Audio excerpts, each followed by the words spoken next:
Happy Monday, everybody. It's Dr. Matt with Full Potential Chiropractic with your Monday tip of the week. This week's question comes from my Getting Better Results Fast workshop on every other Tuesday. And the guy had asked if once you go to the chiropractor, do you always have to go? That's what he's heard from his family and friends.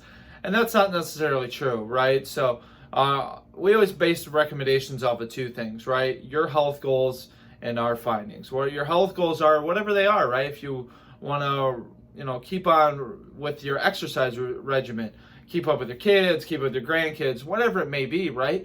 Those are your health goals, and whatever it takes to achieve them and keep achieving them and keep doing them, I think you would do whatever it takes, right? So just like if you want to maintain a healthy eating ritual or maintain a healthy body weight or stay toned or stay whatever it is, right? You want to keep on doing that. And if you don't want to keep on doing that stuff, you always have the option just to stop.